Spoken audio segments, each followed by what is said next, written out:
आगरा में अखिलेश यादव की दहाड़ ने करनी सेना को बिल में छुपने के लिए मजबूर कर दिया है। जी हां, सपा प्रमुख अखिलेश यादव 19 अप्रैल को आगरा पहुंचे थे, जहां उन्होंने सपा सांसद रामजी लाल सुमन के घर का भी दौरा किया और करनी सेना के छुरफुर्रे लड़ाकों ने जो तबाही मचाई थी उसका जायजा लिया। इस दौरान अखिलेश यादव ने कहा कि जो हमला हुआ था वो कोई अचानक नहीं हुआ, सोची समझी चाल थी।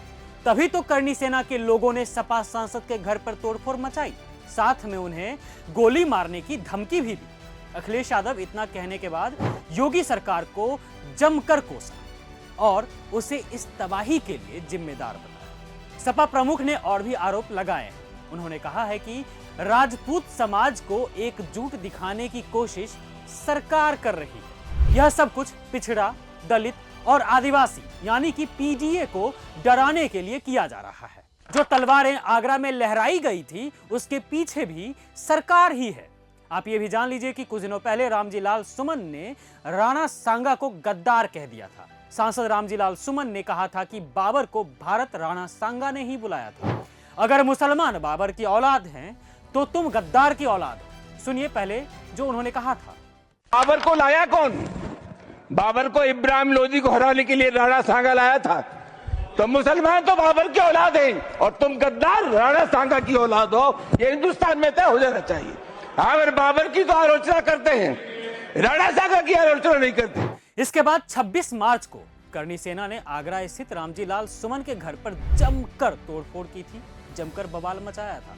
उसके बाद क्षत्रिय समाज के संगठनों ने एकजुट होकर 12 अप्रैल को आगरा में ही रक्त स्वाभिमान सम्मेलन का आयोजन किया, जहां जमकर तलवारबाजी हुई थी। लेकिन इस दौरान भी योगी का प्रशासन कुछ कर नहीं पाया। रामजी लाल सुमन भी चुप तो रहने वाले नहीं थे। उन्होंने कह दिया था कि हमने तो 3 सेनाओं का नाम सुना था, थल सेना, नौसेना और वायु सेना, अब चौथा भी है करनी सेना। इन रणबांकुरों में इतना दम है तो देश को चीन से बचाए जो जमीनें कब्जा रहा है। अगर ऐसा कर नहीं पाते हैं तो हम समझेंगे कि करनी सेना फालतू ही है। साथ ही उन्होंने उसी दिन कह दिया था कि 19 अप्रैल को सपा प्रमुख अखिलेश यादव आगरा आने वाले हैं, 2-2 हाथ कर लेंगे उस दिन। और अब आज यानी कि 19 अप्रैल को अखिलेश यादव आगरा पहुंच गए। आगरा में सपा प्रमुख अखिलेश ने क्या कुछ कहा है, सुनिए इस वीडियो में। और मैं इसलिए कहता हूं कि सरकार पिछड़े दलितों और अल्पसंख्यकों को डराना चाहती है। कई मौकों पर हम लोगों ने घटनाओं में देखा है, उनके काम करने के तरीके को देखा है, क्योंकि वो जानते हैं कि पीडीए की ताकत 2027 में सपा को साथ दे रही है। सपा के साथ खड़े हैं पीडीए के लोग। उसे डराएं धमकाएं, और वो डराना धमकाना हम लोगों ने देखा था।